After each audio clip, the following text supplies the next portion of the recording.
Olá, tudo bem? Sou o professor Rogério Antônio Piccolo, do Departamento de Filosofia e Métodos. Estamos aqui para falar um pouco do material da disciplina Leitura e Escrita de Textos Filosóficos 2, disciplina que eu sou responsável no curso de Licenciatura em Filosofia da UFSJ. Nós estamos discutindo o enriquecimento de sentenças básicas, né? Especificando e caracterizando as sentenças. Esse item 1.2 vai continuar aprofundando aquela ideia de que na construção de sentenças filosóficas complexas nós temos interesse em manter o foco da sentença em torno de um tópico frasal. E a gente vai desenvolver isso na leitura e no comentário desse item 1.2 do livreto. Ok? Então, manter o foco enriquecendo e especificando sentenças genéricas. A filosofia pode ser entendida como um esforço de introdução de distinções e refinamentos conceituais, isso a gente já tem abordado. Isso significa que proposições filosóficas são sobre sutilezas e distinções finas, e isso envolve marcar, caracterizar e especificar cada item da distinção. Esse movimento em direção à especificação do conteúdo da proposição é o que confere a ela nitidez em seus contornos e precisão em marcar os aspectos ou características distintivas de cada face ou aspectos daquilo que sobre o que estamos dissertando. Considere o famoso lema socrático: uma vida não examinada não merece ser vivida. Isoladamente, sem contexto, sem especificações, sem adições, nós temos uma proposição genérica e vaga, com pouca nitidez e pouca precisão. Para que essa sentença ganhe nitidez e precisão, é necessário enriquecê-la, explicitando e especificando as ideias principais que ela pode conter, oferecendo então contexto e explicitando seus elementos. Podemos então começar a enriquecê-la com o seguinte acréscimo: uma vida não examinada, sem introspecção e autoconhecimento, não merece ser vivida. Seguindo adiante, podemos acrescentar algo que a torna a proposição genérica inicial ainda mais específica. Uma vida não examinada, sem introspecção e autoconhecimento, limitada à superficialidade das aparências, sem um entendimento mais profundo de si e da realidade, não merece ser vivida. Um último acréscimo poderia ser uma vida não examinada, sem introspecção e autoconhecimento, limitada à superficialidade das aparências, sem um entendimento mais profundo de si e da realidade, não merece ser vivida, pois ela falha em responder à curiosidade e ao potencial de conhecimento que nos torna humanos. Com os acréscimos das proposições complementares, temos agora um quadro mais nítido e preciso acerca do que estamos falando quando nos referimos a uma vida não examinada, mencionada na proposição genérica inicial. Temos, então, uma regra básica da composição de sentenças. Sem a preparação de um contexto apropriado, evite sempre o uso de sentenças generalizantes. Uma estratégia prática para evitar sentenças generalizantes e forçar que elas sejam especificadas e refinadas é, na medida do possível, fazer uso de partículas interrogativas. As partículas interrogativas forçam-nos a pensar sobre aspectos cada vez mais específicos da nossa alegação genérica inicial. Essas partículas interrogativas mais usuais às quais nos referimos são: o que é a pergunta sobre as coisas, situações ou ideias; quem, a pergunta sobre pessoas; onde, a pergunta sobre localização; por que, a pergunta sobre causas ou razões; quando, a pergunta sobre tempo, momento ou duração; como, a pergunta sobre o modo, o estado ou método; qual, a pergunta sobre opções ou alternativas; e quanto, a pergunta sobre quantidade ou grau de qualidade. Considere a sentença a seguir: a liberdade, entendida como a capacidade de agir de acordo com a própria vontade, é importante porque permite que os indivíduos alcancem pleno desenvolvimento moral e intelectual, desde que o exercício dessa liberdade não prejudique os direitos dos outros e, ao mesmo tempo, é fundamental para a manutenção de uma sociedade democrática, onde o debate aberto e o dissenso são essenciais. Veja que podemos inserir as partículas interrogativas intercaladas em alguns fragmentos da sentença, de modo que o fragmento funcione como uma resposta à pergunta. A liberdade, a gente pergunta qual liberdade? Aquela entendida como a capacidade de agir de acordo com a própria vontade. Essa liberdade é importante. Por que é importante? Porque permite que os indivíduos alcancem, mas alcancem de que modo? O que e de que modo? Alcancem o seu pleno desenvolvimento moral e intelectual, desde que, quando é o caso, qual é o limite? O exercício dessa liberdade não prejudique os direitos dos outros e, ao mesmo tempo, a pergunta por que deve ser assim é fundamental para a manutenção de uma sociedade democrática. E a gente pergunta qual democracia, onde o debate aberto e o dissenso são essenciais. Na filosofia, desejamos sempre sair da apresentação genérica de ideias e conceitos e seguir em direção a um maior grau de especificação deles. Esse é o caminho natural, porque na argumentação filosófica pretendemos que o nosso texto tenha um efeito de persuasão e de convencimento na audiência. O problema que essa exigência impõe às sentenças genéricas é que elas são facilmente problematizáveis e, por isso, elas são facilmente contestáveis. Uma sentença generalizante pode ser questionada e derrotada de muitas formas diferentes.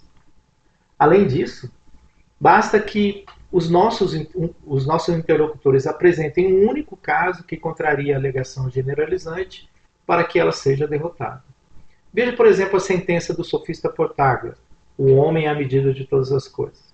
Sem a especificação, sem o oferecimento de maiores detalhes sobre qual é o sentido especificado dessa alegação, o Sócrates de Platão responderia a Protágoras que se o homem é a medida de todas as coisas, então a verdade é relativa ou subjetiva. E isso significa que qualquer crença ou opinião individual, independente de ser realmente verdadeira ou não, tem de ser reconhecida como igualmente válida. Mas se isso é assim, por que nós nos engajamos em debates que assumem o pressuposto de que é possível um conhecimento comum, racional ou uma verdade universalmente válida? Isso é só um exercício para mostrar como que uma proposição genérica, sem contexto, sem especificação, sem caracterização, pode ser derrotada facilmente. Isso mostra que proposições ou alegações generalizantes precisam de um tipo de suporte especial para se tornarem mais robustas, o que significa ser imunes a críticas, e por isso, em filosofia, nós tendemos a evitar proposições generalizantes ou alegações generalizantes. Ainda sobre generalizações, é muito frequente ouvirmos, em relação ao campo educacional, alegações do tipo: a escola atual é um fracasso, os estudantes de hoje não querem saber de nada, a nossa sociedade não valoriza a educação. No entanto, é fácil mostrar que, embora essas alegações possam conter alguma verdade, sem uma melhor especificação, nenhuma delas se sustenta à luz dos fatos. Nenhuma delas é imune a críticas enquanto alegações totalizantes. Então, empregar alegações generalizantes em sentenças sem a devida justificação é fragilizar o texto, é expô-lo a críticas triviais. E se o seu texto está exposto a uma crítica trivial, ele pode ser criticado trivialmente, então o seu texto é frágil do ponto de vista filosófico. Tornando ao ideal de focalização das frases de uma sentença, pode acontecer, obviamente, que o que desejamos com a sentença é apresentar, em termos genéricos, uma enumeração de aspectos variados de um determinado assunto, sem necessariamente avançar para a especificação e detalhamento. Isso dará origem a uma sentença que pode não atender ao requisito que estamos sugerindo, de que todas as proposições contribuam para a especificação de um tema ou mesmo foco. Eis um exemplo de sentença aparentemente dispersa. A justiça, como conceito filosófico, pode ser vista de várias maneiras, abrangente desde a sua dimensão distributiva, que trata da alocação equitativa de bens e recursos, sua faceta retributiva, que lida com a correção de injustiças por meio de punições, a justiça procedimental, que garante processos justos e imparciais, a justiça restaurativa, focada na reparação dos danos causados às vítimas, e na conciliação entre as partes envolvidas, até a justiça social, que se ocupa com a proteção dos direitos das minorias e grupos vulneráveis e questões de equidade das estruturas sociais. Apesar de listar várias concepções de justiça diferentes, não se trata de uma sentença com uma ampla dispersão de foco. Nesse caso, se direcionarmos a nossa atenção para a alegação principal, o conceito de justiça pode ser visto de várias maneiras, essa é a alegação principal, né?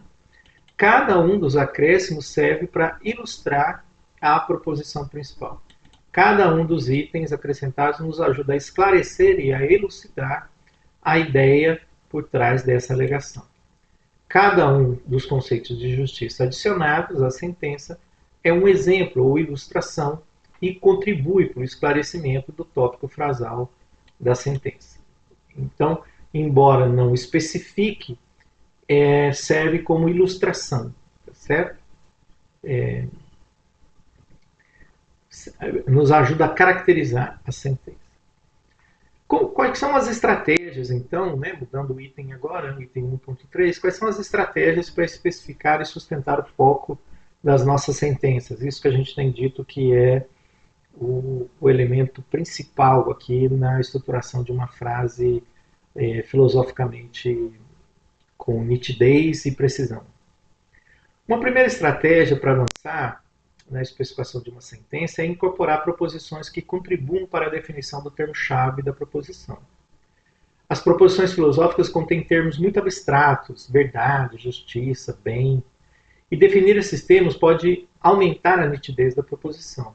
Então, se empregamos verdade, cuidamos de especificar de qual verdade estamos falando. Se empregamos liberdade, como na sentença de John Stuart Mill que nós mostramos anteriormente, então cuidamos de especificar de qual concepção de liberdade estamos falando. O John Stuart Mill escreve: a única liberdade, aquela que merece o nome de liberdade, é aquela que nos permite perseguir o nosso próprio bem à nossa maneira, desde que não privemos os outros do seu bem ou impeçamos seus esforços para obtê-lo. Então, o que a gente está fazendo, né, é introduzindo essa especificação, né, de qual concepção nós estamos falando.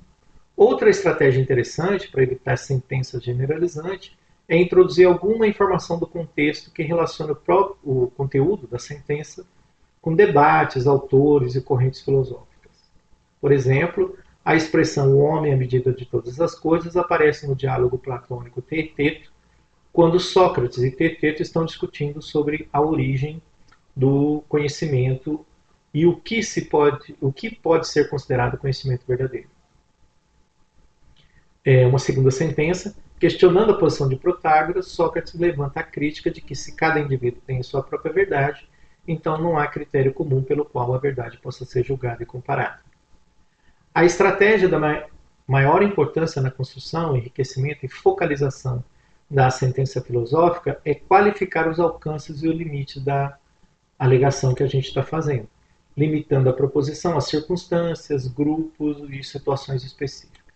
Por exemplo, é diferente alegar a liberdade é importante e alegar a liberdade como não dominação é crucial como não coerção e não dominação é crucial para o florescimento humano. Né? Dizer a liberdade é importante é uma alegação muito genérica, né? Sem caracterização, a gente não está especificando que tipo de liberdade é e etc. Agora, se eu digo a liberdade como não coerção e não dominação é crucial para o florescimento humano, eu estou especificando que tipo de liberdade que eu estou falando. Okay? Outra estratégia de especificação e focalização é oferecer evidências de que a proposição generalizante é algo que se segue como implicação de alguma outra condição que funciona como premissa. Por exemplo, Hobbes disse: o estado de natureza é uma guerra de todos contra todos. Isoladamente, essa proposição é muito genérica e muito vaga, né? Mas se a gente escreve o estado de natureza, conforme proposto por Hobbes, é uma guerra de todos contra todos, isso está na proposição original, eu ofereci um contexto dizendo que ela é do Hobbes, e agora eu venho com uma explicação, pois para Hobbes, para o pensador, na ausência de uma autoridade comum que regula as interações, os indivíduos agem conforme seus próprios interesses egoístas e instintivos e sem uma autoridade para mediar os conflitos, a segurança e a paz se tornam inviáveis, o que leva à constante luta pela sobrevivência. Certo? Então, o estado de natureza de guerra de todos contra todos foi, então, elucidado aqui, né? Nós acrescentamos proposições que enriquecem a proposição genérica inicial. Então, esperamos que você tenha compreendido a importância de evitar sentenças generalizantes em textos argumentativos filosóficos, que tenha compreendido que a construção de sentenças coesas exige que todas as proposições e alegações adicionadas à sentença sirvam para a especificação, detalhamento e enriquecimento de um mesmo tópico frasal principal. Agora vamos examinar como podemos construir parágrafos argumentativos filosóficos combinando sentenças para apresentar e explorar ideias complexas e as distinções finas e sutilezas características do exercício filosófico. Essa é a unidade 2, unindo sentenças à construção do parágrafo. Eu volto num próximo vídeo para abordá-lo, ok? Até mais.